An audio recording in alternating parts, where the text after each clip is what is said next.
네, 저희가 오늘부터 이제 예레미야서 말씀을 시작하게 되었습니다. 7월, 8월 거의 끝때까지 거의 2달간 저희가 이제 예레미야서 앞부분을 이제 묵상하게 되는데요. 어저께까지는 저희가 로마서에 이어서 디도서 말씀, 바울의 서신 신약의 말씀을 묵상하고 이제 오늘부터는 구약으로 넘어왔습니다.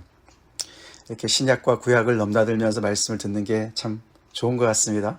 그렇죠? 네. 예레미야 선지자 여러분들 얼마나 참 더 좋아하시고 또 많이 아시는지 잘 모르겠지만 우리가 전에 이사야서 말씀을 공부했습니다. 이사야 선지자보다는 한 100년 뒤 정도 사람이라고 생각하면 됩니다. 예레미야 그러면은 딱 떠오르는 게 어떤 표현이 있습니까? 눈물의 선지자 예레미야, 그런 거 들어보셨죠? 눈물의 선지자 예레미야. 그만큼 이제 예레미야 선지자는 참 격동의 시대의 선지자였습니다. 오늘 우리가 읽은 1장 앞에도 나오지만 그가 이제 처음 하나님의 말씀을 받고 소명을 받은 때는 요시야가 다스린 지 13년에 이렇게 나오죠. 그게 대략 따져보면은 BC 한 626년, 27년 정도 됩니다. 626년, 27년. 그 40년 뒤에 무슨 일이 벌어집니까? 40년 뒤에 586년에 남유다 예루살렘이 망하지 않습니까? 그게 바로 오늘 여기 나오는 유다왕 요시의 아들 유다의 왕 시드기야의 11년 말 그때죠. 곧 5월에 예루살렘이 사로잡혀 가기까지, 그때가 586년 BC를 얘기하는 것이에요. 그래서 한 40년 정도 동안 그 남유다가 나라가 망해가는 그 마지막 자락에서 외롭게 하나님의 말씀을 전했던 선지자였습니다. 물론 이제 우리가 뒤에 기록을 보면은 이 예루살렘이 망한 다음에도 계속해서 몇 년 동안 더 그 말씀이 나오죠. 그래서 결국에는 예레미야는 애굽에 이렇게 끌려가서 그를 끌고 간 사람들, 결국은 그래서 애굽에서 아마 죽지 않았을까 이렇게들 많이 추정을 합니다. 그래서 40년 이상 거의 50년에 가까이 그렇게 하나님의 말씀을 전했던 그런 선지자였습니다. 왜 눈물의 선지자였겠습니까? 나라가 망해가니까. 그 망하는 정말 망해가는 멸망으로 치닫고 있는 그 이스라엘 백성들이 회개하고 돌아오라고 하나님께서 그렇게 많은 말씀을 전해 주시는 것이죠. 예레미야를 통해서 회개를 촉구하는 메시지입니다. 그런데도 듣지를 않는 것이죠. 듣지를 않습니다. 너무나 이제는 불감증에 정말 이렇게 사로잡혀 있고 또 잘못된 거짓된 안정감에 사로잡혀서 우리는 망할 리가 없다 그렇게 생각을 했습니다. 그런 시대의 말씀을 전하는 사람이었습니다. 우리가 이사야 선지자서의 말만 해도 보면 하나님께서 지켜주실 것이다, 이 예루살렘을 지켜주실 것이다, 이런 약속도 많이 나오는데 예레미야는 그런 약속을 하는 적이 없습니다. 이 나라 망한다 그렇게 시작해요. 이 북방에서 한 세력이 와서 이 나라 망할 것이다, 빨리 회개해라, 회개하면 길이 있을지 모르지만 회개해라, 망한다. 그래서 나라 쪽에서 보면은 이 유대 나라 쪽에서 보면은 어떻게 보면 매국노 같은, 계속해서 하나님께서 우리를 버리셨다, 이 성전을 믿지 말아라, 막 계속해서 자기들의 신앙의 중심을, 핵심을 그렇게 공격하는 메시지였기 때문에 굉장한 많은 그런 미움을 받았던 또 선지자였습니다. 그래서 이래저래 굉장히 외롭고 정말 또 이렇게 오해를 많이 받고 비방을 받고 또 하나님의 말씀에 그 회개의 메시지가 전혀 이렇게 먹히지 않는 그런 시대에 그 말씀을 외롭게 전했던 그런 선지자였습니다. 그래서 이래저래 정말 울 일이 많았던 선지자였습니다. 그리고 다른 그 어떤 선지자보다도 개인적인 이야기가 많이 나옵니다. 오늘도 잠깐 나오지만 하나님께서 너를 세웠다 이렇게 말씀하시니까 뭐라고 얘기합니까? 내가 이르되 슬프도소이다. 자기의 속마음을 다 얘기해요. 그렇죠? 좀 신세대 선지자 같습니다. 슬프도소이다.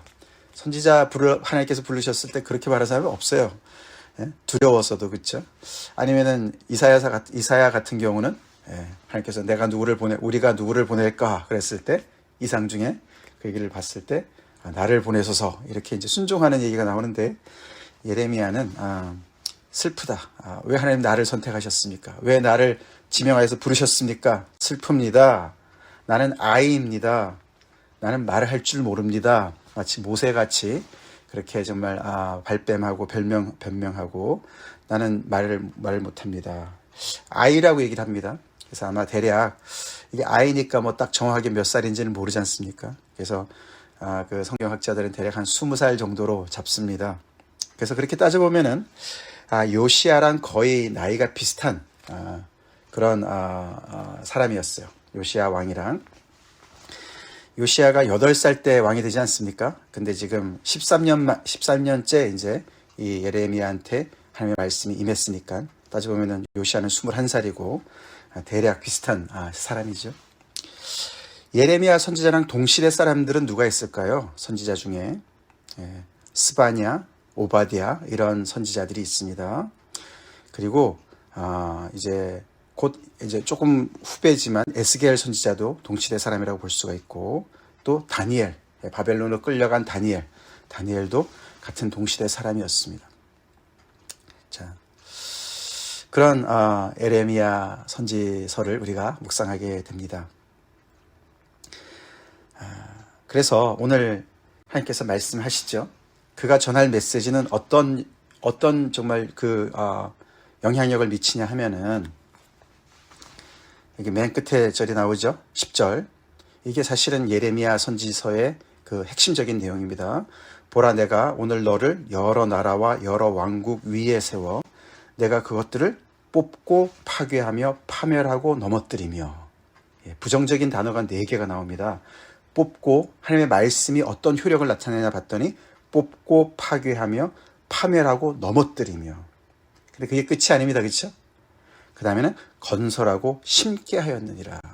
그래서 뒤에는 긍정적인, 굉장히 건설적인 그런 단어가 나오죠. 동사가 나옵니다.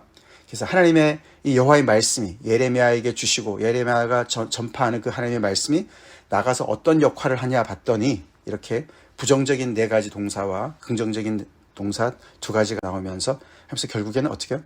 하나님께서 이 여러 나라, 유다를 포함한 여러 나라와 여러 왕국에 심판을 명하시고 더 나아가서는 심판이 끝이 아니라 그것을 통해서 회개에 이르게 하고 구원과 회복의 메시지를 전하는 그것이 예레미야 선지자 말씀입니다. 뽑고 파괴하며 파멸하고 넘어뜨리며. 먼저 다 어떻게 해요? 무너뜨리죠? 먼저 다 허뭅니다. 하나님께서. 하나님의 말씀이죠. 로마서 우리가 묵상했지만서도 하나님의 진노가 먼저 나옵니다. 그렇죠? 복음이 나오기 전에 하나님의 진노가 먼저 나와요. 현재 상태를 진단할 때 하나님으로부터 심판을 받을 수밖에 없는 그런 존재인 것이죠. 그러나 그것이 끝이 아니고 그것을 통해서 하나님께서 새로운 일을 행하시는, 다시 재건하시는, 그리고 다시 심으시는 그런 소망의 메시지가 함께 나오는 그런 선지서입니다. 물론 이제 스케일이 큰 나라를 향한 유다 전체 백성들과 여러 나라와 여러 왕국을 향한 그런 메시지지만 이런 말씀이 우리 각자에게도 똑같이 또 역사하여서 우리도 하나님 앞에 또 회개할 거 회개합시다.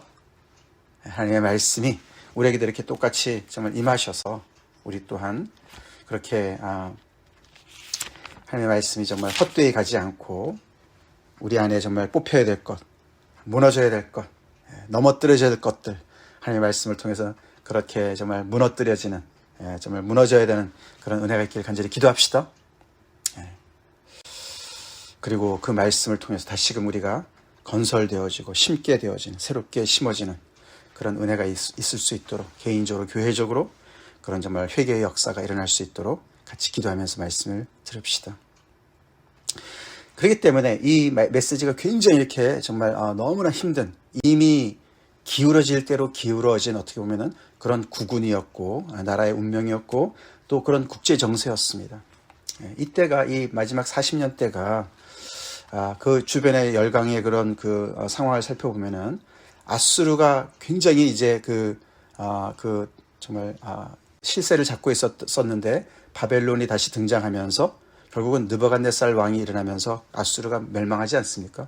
그래서 그 아수르와 이 바벨론과 또 밑에 애굽과 이 세 개의 열강의 이 사이 속에 끼어서 어디에 정말 어디를 의지할까? 어떤 때는 아수르를 의지했다가, 어떤 때는 애굽을 의지했다가, 어떤 때는 또 바벨론을 의지했다가, 그렇게 정말 국제 정세에서 그렇게 외로운 그런 정말 위험한 그런 외줄타기를 하다가 결국은 이제 망하게 되는 거 아닙니까? 그런 엄청난 그런 국제 정세 속에서 정말 이 나라를 어떻게든지 존속시켜 보려고 애를 쓰는 거예요. 그런 왕들이 질비한 가운데 결국은 이들은 하나님의 말씀에는 귀를 기울이지 않고 계속해서 정치를 하려고 하다가, 국제 정세에서 정말 어떻게든지 거기에 대세에 맞춰서 어떻게 좀 살아볼까 하다가 서바이벌 해보려고 그러다가 결국은 망하게 됩니다. 아시다시피 우리가 역대하 말씀을 우리가 묵상했을 때, 그때 역대하 우리가 34장에 보면은 요시야 왕 얘기가 나와요. 그렇죠? 오늘 여기도 보면 이제 요시야 왕이 시작되는데, 아몬의 아들 유다 왕 요시야. 사실 아몬은 또 그 위에 누구죠? 그 왕 이름이 가장 정말 악한 왕 므낫세였습니다. 그렇죠? 므낫세. 얼마나 정말 악한 정치를 했습니까? 그렇죠? 그때 므낫세와 아몬 때 그 히스기야, 그 위에 히스기야는 굉장히 하나님 앞에서 정말 여호와께서 인정하시는 그런 정말 그런 믿음의 그런 왕이었는데, 그 밑에 므낫세와 아몬이 그냥 나라를 정말 말아먹었어요. 그래서 온갖 우상을 다 그냥 들여오고 나라가 완전히 이방 그런 정말 그 우상 숭배에 완전히 쩌들게 만들었지 않았습니까? 근데 이 아버지 아몬이 이제 그 신하한테 살해를 당하고 요시아가 8살 때 왕으로 임합니다. 이제 등극을 하죠. 그게 이제 역대하 33장, 34장에 나오는 이야기인데, 요시아가 이때 바로 이 예레미야가 등장하던 그때의 어떤 그 영적인 그 분위기를 우리가 살펴보는 건데요. 요시아가 엄청난 신앙의 정말 개혁을 단행하지 않습니까? 우상들을 다 제거하고, 그렇죠? 그 나이가 어렸음에도 불구하고 그렇게 해서 정말 많은 것을 이제 이렇게 없애는 것을 보게 됩니다. 그 위에 보면 예를 들어서 바알의 제단들을 헐고, 또 그 위에 높이 달려있는 태양상들을 찍고, 아세라 목상들과 아로새긴 우상들과 그 모든 것을 빻아서 가루를 만들어가지고 다 버리는 그런 일들을 했습니다. 대대적인 그런 개혁을 했습니다. 그러고 나서 얼마 되지 않아서 성전을 청소하다가 무엇을 발견했습니까? 율법책을 발견합니다. 그렇죠? 여호와의 율법책을 발견해요. 얼마나 하나님의 그 율법책을 등한히 했으면은 어디 있는지도 모르고 말이죠. 그렇게 해서 정말 엄청난 개혁을 이루는 그런 중에 있었는데, 그가 나가지 말아야 될 전투에 나갔어요. 그렇죠? 무기또 전쟁에. 그때 아수르의 잔재 세력들하고 애굽이 손을 잡고 이 바벨론 신흥 세력 바벨론과 싸우려고 그러는 그 전쟁에 괜히 들어갔다가 609년에 그가 죽습니다. 안타까운 일이에요. 그렇죠? 그래서 그가 31년 동안 왕위에 있으면서 결국 이렇게 정말 어떻게 보면 비교적 젊은 나이에 죽게 돼요. 그가 좀 더 오래 살았으면 이 나라가 어떻게 됐을까? 참 그런 생각이 들 정도로 너무나 안타까운 죽음이었습니다. 그 다음부터는 여기 오늘도 나왔지만 여호야김과 그 다음에 시드기야 왕 두 왕의 이름이 나오지만 그 사이에 사실 2명의 이름이 더 있습니다. 요시아 다음에 왕이 됐던 사람은 여호아하스죠. 여호아하스. 그 다음에 여호야김이 나오고, 그 다음이 여호야긴이 나오죠. 그 다음에 이제 시드기야가 나오는데, 그 4명의 이름이 나오지 않습니까? 근데 그 여호야스와 여호야긴은 빠진 이유가 한 3개월밖에 왕노를 못해요. 그렇죠?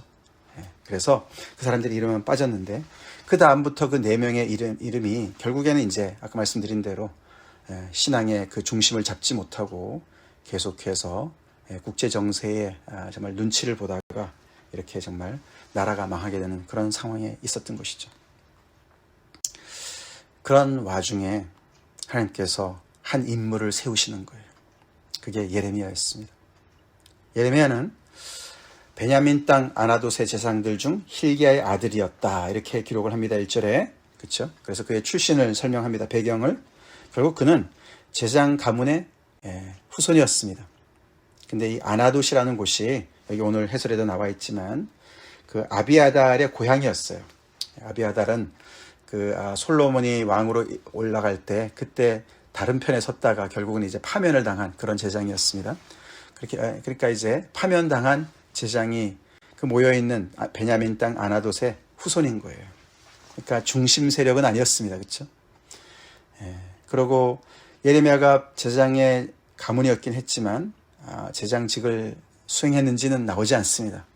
그런데 그 제장의 그 후손인 예레미야한테 하나님의 말씀이 임해서 그는 제장이 아닌 선지자의 사명을 감당하게 된 것이죠. 자, 그에게 말씀이 임할 때 하나님께서 그에게 뭐라고 말씀하셨나? 5절에 나오죠.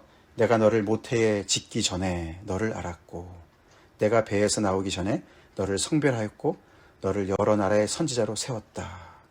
그렇게 말씀하세요. 굉장히 강력한 하나님의 절대 주권과 하나님의 주도적인 그런 그 말씀을 하십니다. 거기 동사가 지었다, 알았다, 성별했다, 세웠다. 다 모두가 하나님께서 정말 주도적으로 이렇게 이 한 인물을 이렇게 정말 선택하셔서 당신의 뜻을 위해서 이렇게 선별하신 것을 이야기하고 있지 않습니까? 그만큼 하나님께서 이 어두운 시대에 정말 이 멸망해가는 하나님의 자신의 백성을 향해서 하나님께서 정말 어떤 하나님의 말씀을 전할 그런 마우스피스, 그렇죠? 그것을 대변할 그 사람을 이렇게 세운 것을 강조하고 있다는 것이죠.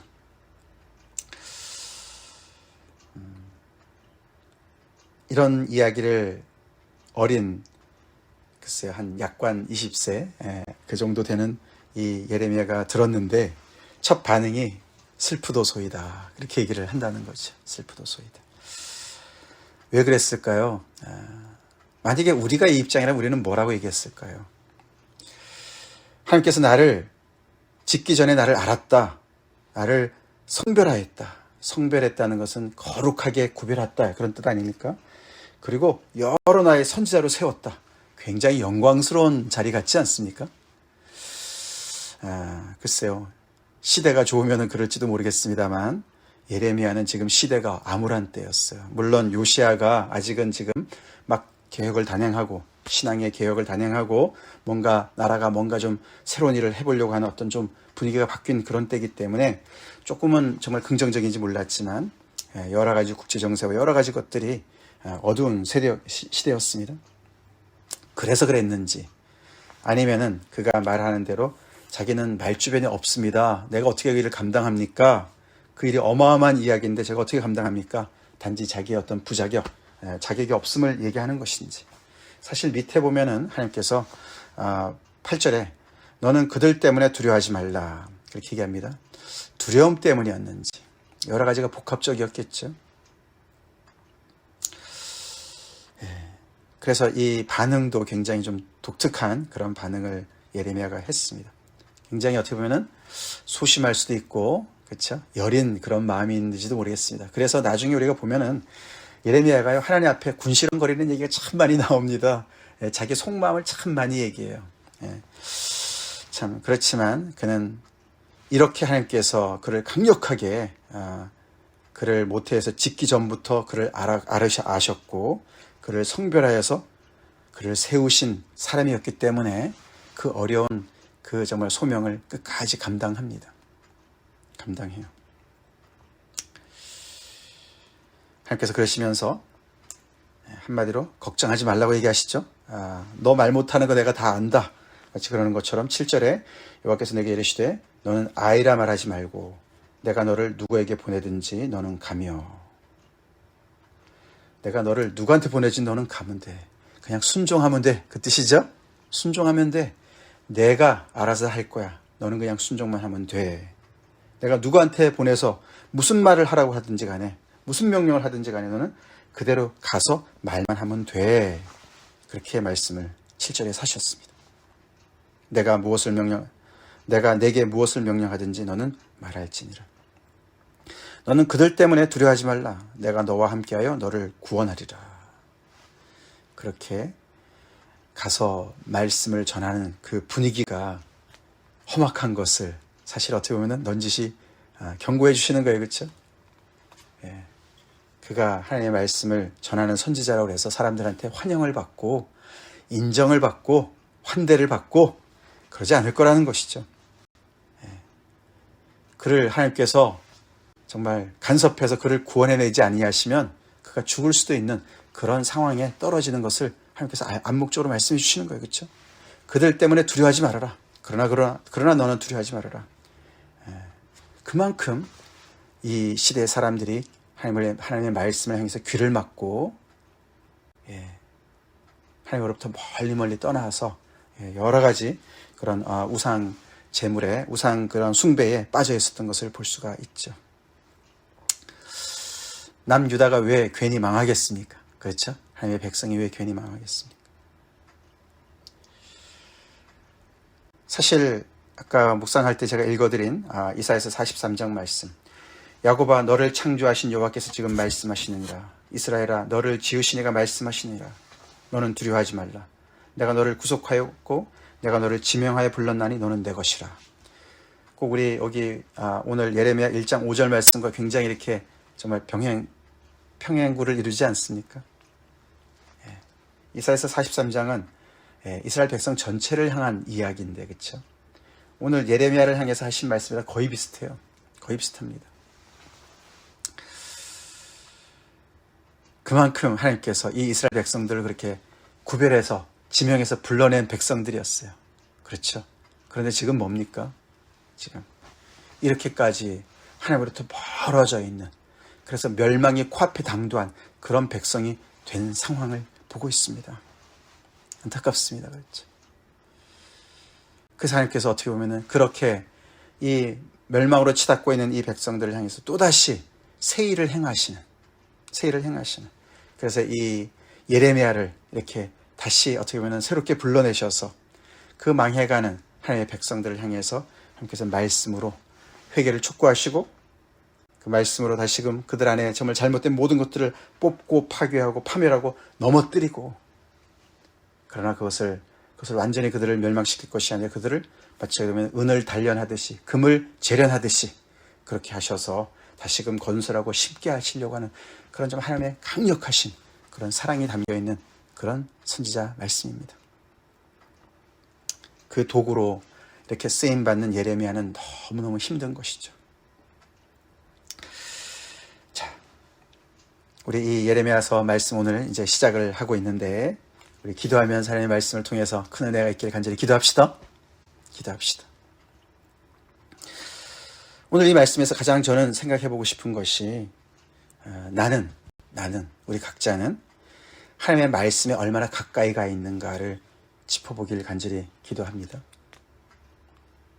혹시 이스라엘 백성들처럼 하나님의 말씀으로부터 멀리 떨어져 있어서 하나님의 말씀을 들으면 그 말씀 자체와 그 말씀을 전하는 사람을 박해하는 위치에 있지 않나, 이스라엘 백성들처럼. 기울어진 신앙. 하나님의 성전은 붙잡고 있고 하나님의 이름은 운운하는데 실상은, 삶은 전혀 하나님과 동떨어져 있는, 하나님의 말씀이 정말 완전히 그냥 저 뒷전에 가 있는 그런 내가 아닌가. 나는 예레미야와 같이 이렇게 하나님의 말씀을 이렇게까지 하나님께서 정말 나에게 지명해서 불렀다. 오늘 말씀처럼 우리 중에 누가 이렇게 정말 이 정도의 그런 소명의 어떤 그런 것을 받겠습니까만, 그 정도는 아니더라도 정말 우리가 하나님의 말씀에 가까이 가 있어서 정말 그 하나님의 말씀을 전하는 그런 사람으로서, 나누는 사람으로서, 또 우리 주변의 사람들을 향해서 정말 하나님의 말씀 앞에 돌아오라고, 회개하고 돌아오라고 복음을 전하는 그 가까이 가 있는가, 그것이 중요한 것 같습니다. 물론 이 예레미야는 훨씬 스케일이 큽니다. 여러 나라, 여러 왕국, 하나님께서 주신 말씀의 스케일이 그렇게 크기 때문에 그렇습니다. 선지자, 과연 선지자는 누군가? 하나님의 말씀을 대언하는 자가 선지자죠. 그런데 어떤 분은 그렇게 얘기를 합니다. 선지자는 지금이 몇 시인지를 아는 사람이 선지자다. 다시 말해서 시대를 분별할 줄 아는, 지금이 어느 때인지 어느 시대인지를 분별할 수 있는 사람이 선지자다. 그렇게 얘기를 했습니다. 선지자가 그냥 혼자서 감으로 아는 게 아니죠. 그렇죠? 하나님의 말씀이 임해서 아는 것이죠. 우리는 이 시대를 분별하고 있습니까? 하나님의 말씀을 받고 하나님의 말씀에 가까이 가 있는 사람들은 지금이 몇 시인 줄을 아는 줄로 믿습니다. 로마서에서도 그렇죠. 지금은 자다가 깰 때가 되었다. 로마서 나오지 않았습니까? 14장에. 우리도 이렇게 계속해서 하나님의 말씀 앞에 깨어 있어야만 대세가 아무리 기울었고 다 그 길을 간다 할지라도 예레미야처럼 하나님의 말씀 쪽에 서 있을 줄은 믿습니다. 그것이 외롭다 할지라도 우리는 계속해서 하나님께서 계속해서 이루어 가시는 그 구원의 역사 속에 우리는 하나님의 편에 서서 그 말씀을 따라서 살고 그 말씀을 또한 이렇게 전파하는 그런 인생을 살 수 있다는 것이죠.